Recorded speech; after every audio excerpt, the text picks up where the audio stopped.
میرے آقا نے فرمایا کہ میرے پاس جبرائیل آیا یا رسول اللہ صلی اللہ علیہ وسلم، جن لوگوں کے والدین زندہ ہو اور والدین کی خدمت نہ کرے ان کے اوپر اللہ کی لعنت ہے۔ میں نے کہا آمین۔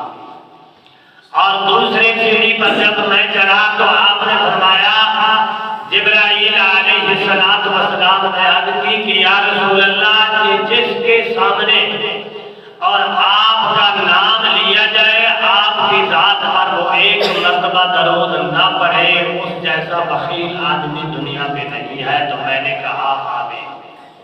اور فرمایا کہ جب تیسری سیڑھی پہ چڑھا تو جبرائیل علیہ السلام نے عرض کی کہ یا رسول اللہ جس انسان کی زندگی میں ماہ رمضان کا مہینہ آ جائے وہ آدمی اپنے گناہوں کی معافی نہ مانگے، استغفار نہ کرے تو اس پر بھی اللہ کی لعنت ہے۔ تو میں نے کہا کہ آمین۔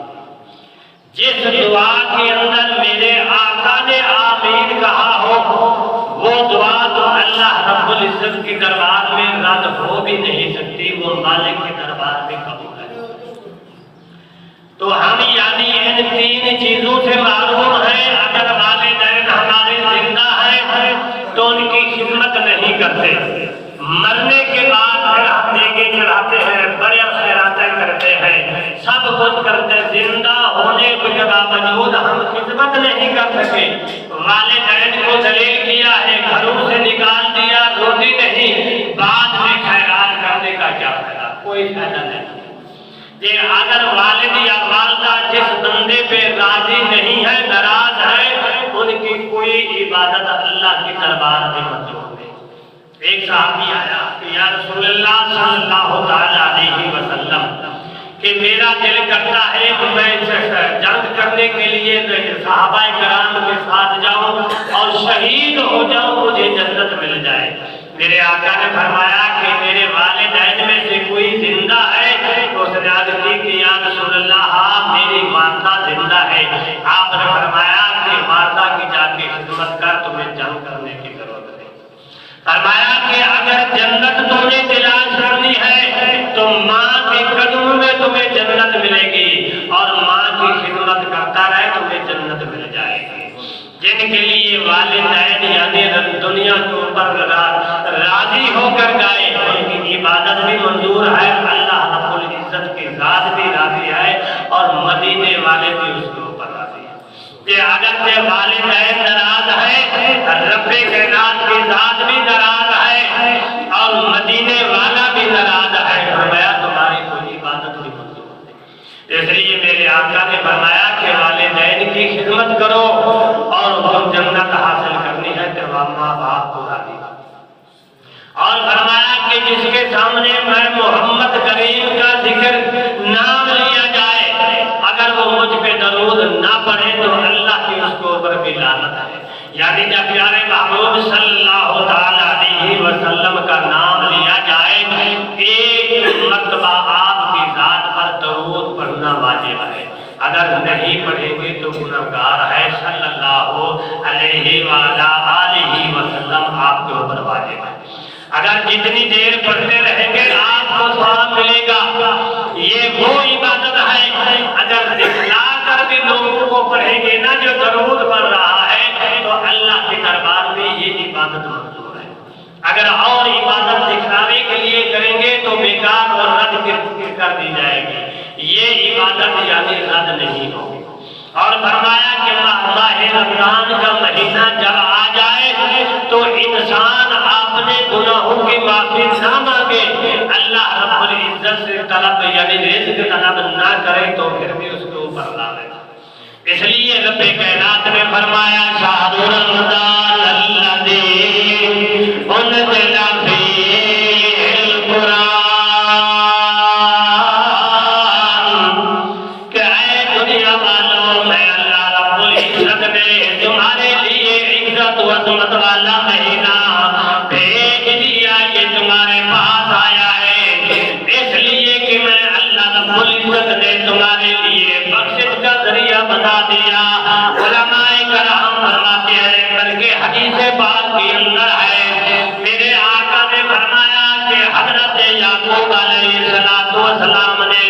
فرمایا کہ اے میرے بیٹے کہ تم غلطی بڑی کر کے آئی ہو، پر یوسف کے صدقے سے تمہارے میں کوئی مقصد کر دیتا ہوں، وہ جو غلطی کیا تم نے میں تمہیں معاف کر دوں گا۔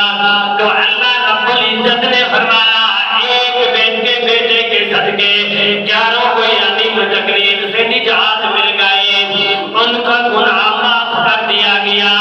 اللہ رب العزت نے فرمایا 11 مہینے میں تم گناہ کرتے رہے ہو، جب یہ پاک مہینہ آئے گا اس کے صدقے سے میں رب کے نام تمہاری بخشش فرما دوں گا۔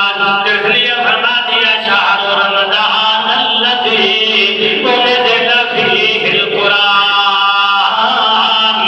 یہ پاک مہینہ تمہارے پاس آیا ہے، اس کا ادب بھی کرنا اور اس کا احترام بھی کرنا، اس کے روزے بھی رکھنا تمہارے اوپر فرض کر دیے گئے ہیں۔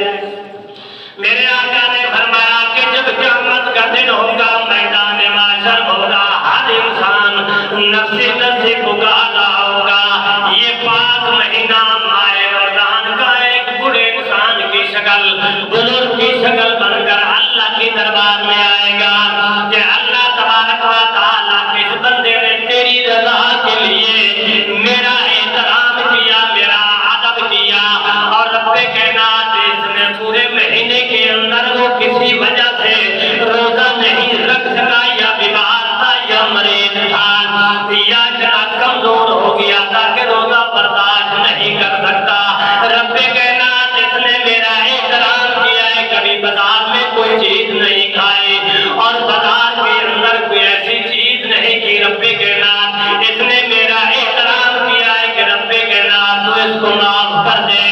حدیث پاک کے اندر آتا ہے کہ ماہ رمضان جب انسان کے بارے کے اندر رب کائنات کی دربار میں شفاعت کرے گا، رب کائنات اس کی شفاعت قبول کر کے اس کو معاف کر دے گا۔ دوسرا اللہ کی کلام جو ہے قرآن پاک، یہ بھی قیامت والے دن آئے گا، رب کائنات کے اس نے رات کوڑ کر بستر آرام کا چھوڑ کر میری تلاوت کی، اے اللہ تبارک و تعالیٰ میں کلام اللہ کی زیارت بھی کرتا رہا اور تلاوت بھی کرتا رہا، آپ نے آپ کو گناہوں سے روک کے رکھا، اللہ تبارک و تعالیٰ میں تیری کلام ہوں، تو نے دنیا کے اندر بھیجا تھا، میں اس انسان کے بارے میں شفاعت کرتی ہوں، اس کو معاف کر دے۔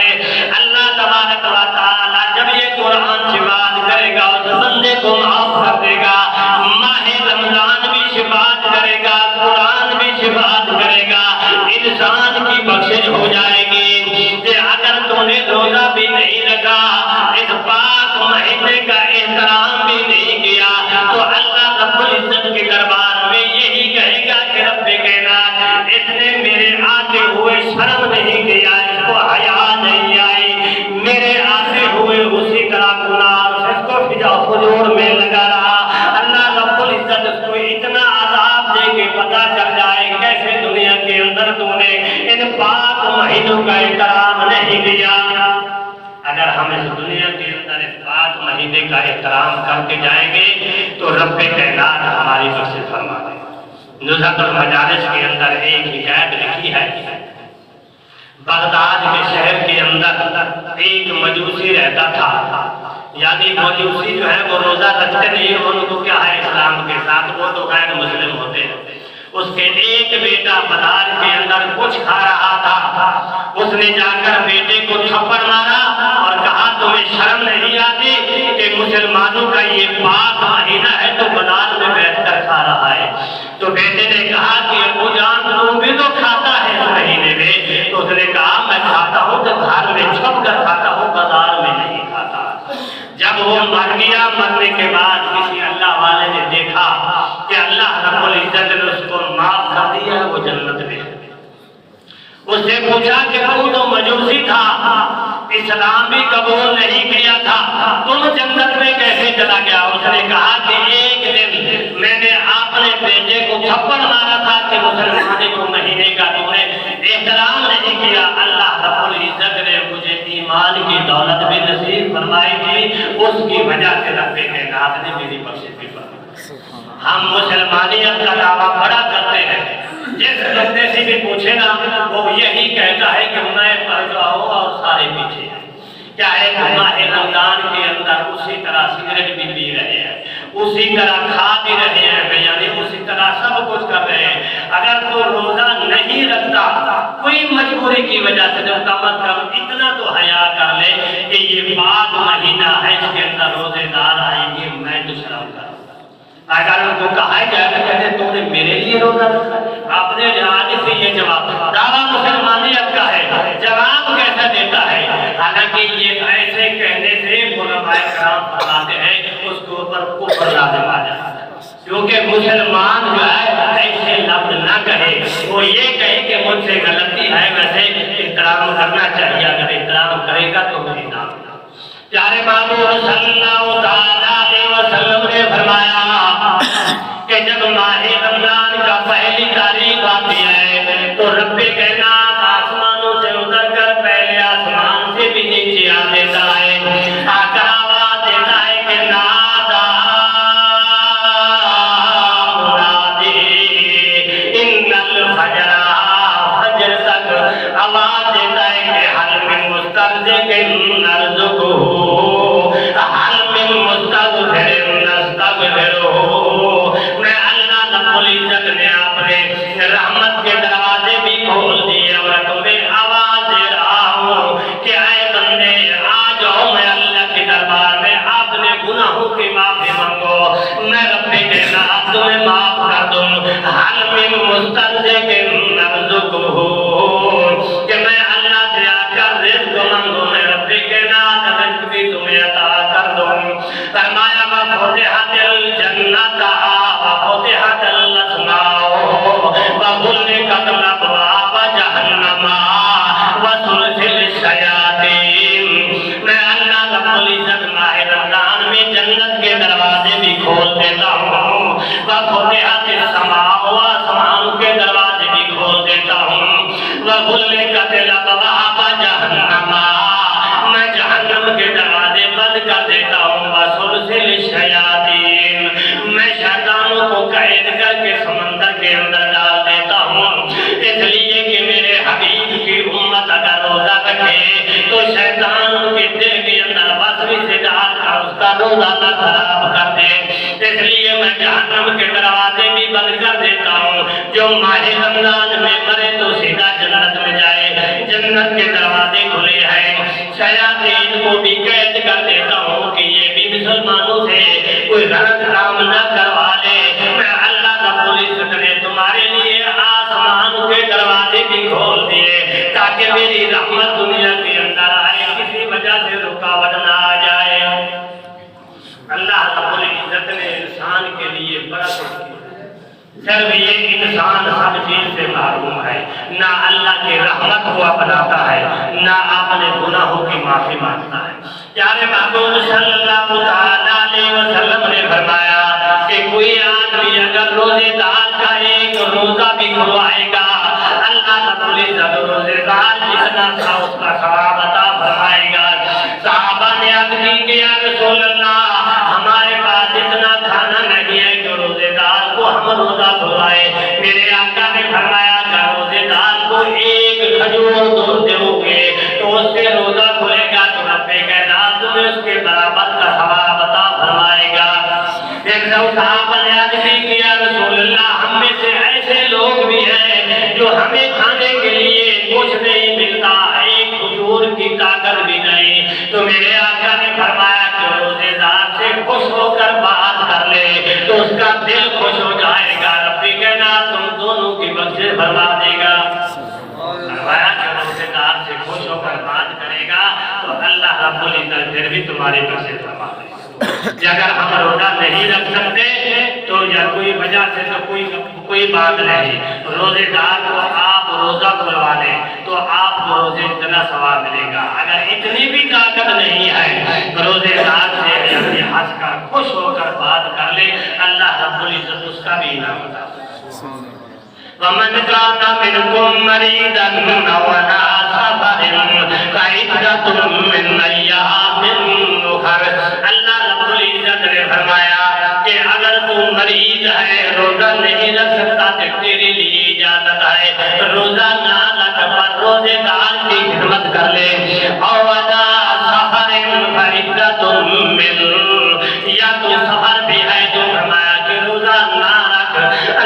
رب العزت نے تیرے لیے آسانی کر دی۔ رب کائنات نے فرمایا مریض ہے، بیمار ہے تو روزہ نہ رکھ، کوئی بات نہیں۔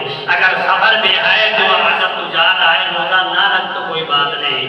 جب یعنی یہ کام تمہارے پورے ہو جائے، جب تم مریض ہے ٹھیک ہو جا تو ان روزوں کی قضا کر دے۔ اگر سفر میں گیا ہے تو گھر واپس آ جا، آنے کے بعد اس روزے کی قضا کر دے۔ یہ نہیں کہ نہیں رکھا تو وہ معاف ہے، معاف نہیں ہے، کہ روزہ فرض ہے۔ جس طرح نماز فرض ہے اسی طرح روزہ بھی فرض ہے۔ اگر چھوڑ دے گا تو پھر اس کا دوبارہ تمہیں یعنی قضا رکھنا پڑے گا۔ جس طرح نماز قضا کی جاتی ہے اسی طرح روزے کی بھی قضائیت ہے۔ تو اللہ رب العزت نے بیمار کے لیے یا وہ آدمی بوڑھا ہو گیا ہے اگر روزہ رکھتا ہے تو ناڈھال ہو جائے گا، اللہ رب العزت نے اس کے لیے بھی بڑی آسانی کی ہے کہ اگر تو روزہ برداشت نہیں کر سکتا، پہلے بوڑھا ہے اور کمزور ہے، روزہ رکھنے سے اور کمزور ہو جائے گا تو رب کائنات نے فرمایا تو بھی روزہ نہ رکھ۔ اور مسلمان نوجوان کو تو کسی حال میں بھی معافی نہیں ہے روزے، ہم بالکل ٹھیک ٹھاک ہیں، کچھ بھی کوئی تکلیف نہیں ہے، کوئی وجہ نہیں ہے، پھر بھی ہم روزہ نہیں رکھتے۔ اگر نہیں رکھتے تو روزے والوں کا احترام بھی نہیں کرتے اور اس پاک مہینے کا احترام نہیں کرتے۔ اگر ایک مہینہ آپ نے گھر میں بیٹھ کر اگر کھا لو تو فرق نہیں پڑے گا، اور بازار میں اگر سگریٹ نہیں، اگر کوئی آدمی سارا دن صبح سے لے کر شام تک سگریٹ نہ پیے نا، میں لنک دیتا ہوں آدمی مرتا ہے۔ سگریٹ نہ پینے سے نہیں مرتا، یا مطلب دوسرا کشتا دیتے کیا بولتے ہیں تو نسوار دے دیتے ہیں، اگر وہ نہ رکھے تو بندہ نہیں مرتا۔ صرف بہانے نہ تلاش کرو، اگر پینی ہے تو میں گھر میں جا کر میرے نسوار دینی ہے تو گھر میں دیکھتے، صرف یہ احترام کرو وہ تمہارا فائدہ ہے۔ جس نے روزہ رکھا اس کو کوئی فرق نہیں پڑتا۔ یہ اگر احترام کرو گے تو اللہ رب العزت ہمیں اس کا یعنی ثواب عطا فرمائے گا۔ پیارے محبوب صلی اللہ علیہ وسلم نے فرمایا کہ جو آدمی خود روزہ نہیں رکھ سکتا، روزے دار کا احترام کرتا ہے، اللہ رب العزت اس کو انعام دیتا ہے۔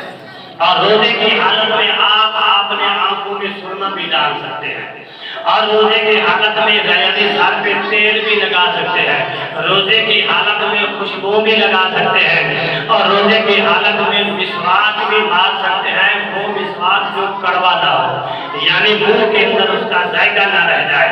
یعنی نیم کا مسواک کڑوا ہوتا ہے، اگر یہ ماریں گے تو اس کی کڑواہٹ رہ جائے گی، وہ اندر جائے گی۔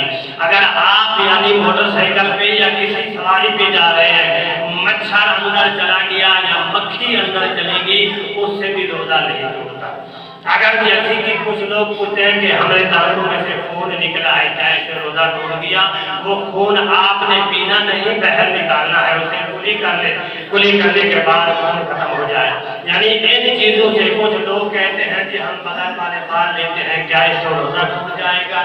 یا زیر ناف والے بال لیتے ہیں، اس کے روزہ، اس کسی چیز سے روزہ نہیں ٹوٹتا۔